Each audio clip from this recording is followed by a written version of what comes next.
Friend ఇంటికి వచ్చిండు, సరదాగా పొలాలకు వెళ్ళి పోయి చూసొద్దాం రారా అంటే పోయినాం. ఈ చెట్లు ఇక్కడ చల్లటి గాలి తిరుగుతుంటే భలే అనిపిస్తుంది హాయిగా. ఇట్లాంటి ఏరియాలు తిరుగుతుంటే అదే తెలియని ఆనందం. ఇట్లాంటి చూస్తే చిన్న పిల్లగాళ్ళు అయిపోతాం. వీడు చూడండి ఏం చేస్తుంటాం. చూసుకొని ఉండాలి, పాములు పురుగులు అవి ఉంటుంటాయి. నేనేమో నెమ్మదిగా కనపడతాయని తిరుగుతున్నా. 7 years బ్యాక్ అనుకుంటా ఇటు సైడ్ మా స్కూల్ బస్ పోయేది. ఈ పొలాల్లో నుంచి ఒక రోడ్డు ఉంది, ఇటన్నీ పొలాలలో అయినా నమ్మలు ఉండే ఎక్కడ పడితే అక్కడ ఎప్పుడు పడితే అప్పుడు కనపడాయి. ఇప్పుడు ఒక్కడ కూడా మనం చేసే పొల్యూషన్కో దేనికో అవి ఎడిపోతున్నాయి, ఏమవుతున్నాయి కనపడకుండా పోతున్నాయి.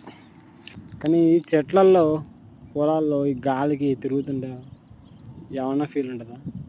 ఏమన్నా రోడ్లో మట్టి ఏమైనా తిరుగుతాం మనం. ఇట్లాంటి ఏరియాలు ఉంటే 4 రోజులు ఎక్కువ బతుకుతాం, ఫ్రెష్ అయ్యి తీసినట్టు ఉంటుంది.